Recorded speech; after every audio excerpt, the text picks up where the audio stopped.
And joining us for more is attorney Bar-Yoshafat, a political commentator and legal expert who has spoken out in favor of the reforms. He speaks to us this evening from Miami, Florida. In studio, we have Yehuda Shaffer, the former deputy state attorney at Israel's Ministry of Justice and one who took part in that protest today against the government's reforms plans. But Ron, I'm going to start with you to respond to what we heard from Justice Chayut this evening.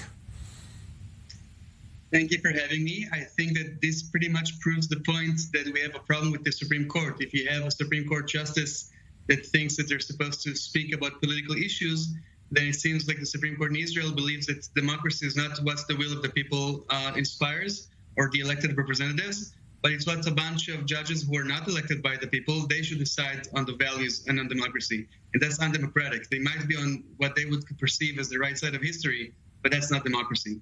Yehuda, since obviously you felt differently, certainly, would you like to respond to Ron's comments and what motivated you to go out this afternoon? I think what we just heard is a very narrow description of what democracy is. Democracy, of course, is the will of the people, but it's not only elections every 4 years. It needs checks and balances. And I don't think our listeners and viewers might realize that Israel is the democratic country with the weakest checks and balances in the world. There is no other democracy that has so few, or maybe just even one, checks and balance against the power of the executive, which actually in Israel controls the controls the Knesset, the parliament, because of the coalition system. So there's actually nobody to balance out the power except for the Supreme Court. The Supreme Court in Israel has done a fantastic job in 75 years. And injected into the Israeli system civil rights and human rights, which are not there in law, are not there in constitution. They are just common law. And now, Justice Chayut is not political in any way. She is standing there defending the system. She's standing there defending the system from an attack. These reforms could be considered, each and every one of them. If we had time, we could discuss them in a more moderate way, in a more... I think the thumb rule should be an attempt to reach a consensus in the Knesset. If we can, anything you can reach a consensus of 75 members of Knesset, and there are members in the opposition that believe in reform, like the previous Ministry of Justice, etc. So there could be a consensus, but for that you need to moderate the wordings. You need to come to some compromises and reach something that can be a balanced solution for years ahead, not something that will be overturned by the next government. So let me give Ron a chance to respond to that. And I should say that's the argument you're making. We've heard some of them, for example, from Alan Dershowitz in the studio, who has been generally supportive in other issues, certainly of Benjamin Netanyahu. The thing is, I don't think it's about Netanyahu. I think it's really because Israel never had the Federalist Papers, so we didn't have the Jefferson-Madison debate of tyranny of the minority, tyranny of the majority. If the argument is it's not fair that the overruling clause is 61 and should be 63, okay, Mr. Levin had a proposal and it's open for debate. It didn't pass the legislation yet. But what I feel is that the other side who's not pro the reforms is basically just shouting that this is the end of democracy. It's not the end of democracy, and I agree, democracy is not just the will of the people. I believe in liberal democracies. I think that the proposal that Minister Yehuda Levin has suggested is very balanced, basically saying that the 61 overruled clause will say that the Knesset will have the final word unless the Supreme Court says unanimously that it's wrong. And if the Supreme Court does not say unanimously that it's wrong, then it means that it's a moral debate. And in moral debates, the public is the one that's supposed to decide. And he basically had four main criteria that he's trying to push forward. One of them is the overruling clause. The other is the probability clause and stuff like that. I just want to mention one more thing. It's true, we are a very unique model of democracy. There are mainly two models that I can project. One is the American model, where we have a constitution, which gives the Supreme Court the power to say this law is unconstitutional. And the other model is the British model, which is a parliamentary system without a constitution. Right. So no one would imagine the Supreme Court in the UK will ever cancel a law. We're like a mishmash, a mix of the two. So I'm trying to understand, if we're talking about liberal democracies, how is it democratic that a bunch of judges who are not elected by the people, who are, there's no transparency in the committee when they're being elected, how is that more democratic? I think it's not really democratic. I think it's people talking from position, because many people from the left, including the Israeli Democratic Institute, and many people, Yair Lapid and Tommy Lapid, his father, were very much supporting of this reform, which has been trying to move forward for the past 20 years. Yariv Levin himself has said this in his opening remarks in the Knesset 13 years ago. Okay, well, Yehuda, some direct challenges. I totally agree, actually, that on the overriding clause, there probably could be some negotiation and reaching of an agreement. I don't think that's the reason Chayut said what she said today. I think the main reason is the political appointment of judges and the politicization of the court. Now, you just said we are more like the British system, and I totally agree. In the British system has years now moved back to a professional criteria of appointing judges, moved away from from political appointments of judges, and I think we should stick to that model, the British model. Britain does not have a constitution, true, but they subdued themselves to the European Convention of Human Rights, and through a certain procedure there, de facto laws are nullified and are struck down when they are declared to be in contrast to the civil rights and human rights of that international treaty. So Israel is really a naked democracy, a weak democracy. The only pillar we have as checks and balances is the Supreme Court, and the bombardment of legal proposals, which we are undergoing every few hours. There's a new one coming out, and we find out nobody has been consulted. When in drafting these, nobody has looked at them professionally. I see you smiling. I'm crying. I'm not smiling. I want to let Ran respond to that, because obviously he does.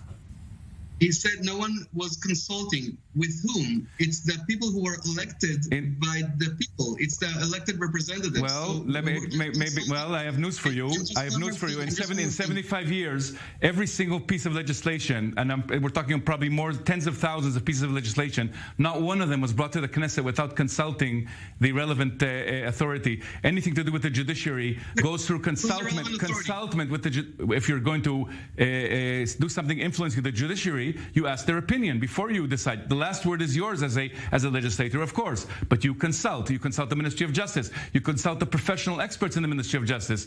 I can tell you, even the wording is so poor and so ridiculous. I've already found several flaws there. It's just embarrassing that this kind of a draft is put on the Knesset committee just because somebody wants to rush through and bombard us with new legislation. And then I do want to end with a more general question. Go ahead. I just want to say the two most basic laws that we have regarding human rights in Israel were passed. The basic laws of freedom of occupation and human dignity. They were passed with no, if you take the opposition and the coalition together, you don't even reach half the people who are in the parliament. You are just lying to the public now, because those laws were lying to the public? Yes, those laws. It's true that very few people showed up for the actual vote, 32. But where am I lying? Because that's a very harsh accusation. I'm going to explain to you in a minute. Because those laws were discussed thoroughly and agreed upon by all five biggest parties, including the religious party. For instance, the equality clause was taken out because Mafdal. I am going to interrupt, because this is getting the tone of the debate. I want to a more general question here is we're seeing some disturbing manifestations of this argument being played out in the streets, and this is concerning. Is the Israeli public going to be divided, so divided against this that basically one side is going to see the other as being illegitimate? I think. I hope not, but I think it's. Go ahead, Ron. Go ahead. No, go ahead, Ron. Okay, well, I was just accused of being a lying, but this is a liar. But you can check this on Google. Everyone can check it. Okay. And basic law, human rights and dignity, and freedom of occupation. In the plenum of the parliament, it was passed. Opposition and coalition together does not reach half of the people in the parliament. So when people are just saying this is the end of democracy, you're lying, it's horrible, it's a horrible draft. I used to work for the Israeli parliament, for the legal department. Yes, drafts are drafts. And then you have long discussions. And this temper tantrum coming from the left, like, oh my God, it's the end of democracy. It's not helping anything. If you want to have a serious discussion, you want to say it's not good that the overruling clause is 61, it needs to be 63. Okay, if you're saying we agreed that there's a problem with the committee that nominates judges, that it's no transparency and they nominate themselves. maybe we should have a better balance. Let's have a discussion. Okay, Ron,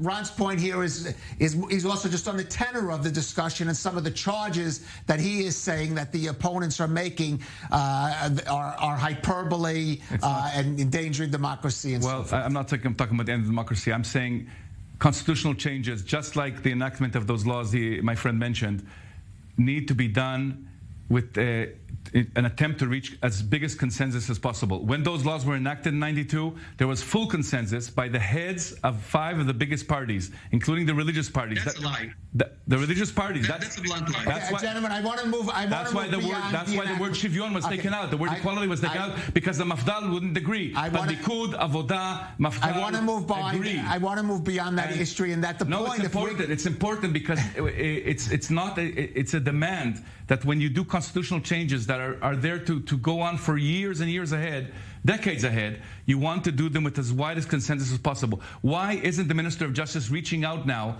to the opposition, to people who have expressed an opinion in the past that they support reform? Why isn't he reaching out to them to try and reach a compromise? Let's hit Ron. What response reach to that compromise on all issues? I really hope that he will. I think it's very good. I think that should be the bigger person here. And I just want to say, when Yariv Levin was the chair of the House Committee, he actually changed the protocols of the Knesset with a unanimous agreement with all of the parties, opposition and coalition, because that's how you're supposed to do it, not the other way. But I just want to say, I completely disagree with the understanding of democracy in Israel. If you want to compare it to the UK, just to remind you, in the UK, again, the Supreme Court cannot cancel laws. So this pick and choose. Oh, I like this part from this country. That's not fully accurate because they subdued themselves to the European Court of Human Rights, which makes a slight difference. Laws are many differences. No, laws are nullified. Laws are cancelled in the UK when they are found to be in contradiction to the European Rights Gentlemen, we are out of time. That does happen. And unfortunately, the tenor of the debate, though, it was very substantive. But hopefully, we will be able to conduct this debate civilly and have it in the studio, less out in the streets. Ron Ben Yoshafat and Yehuda Shaffer, thank you for joining us.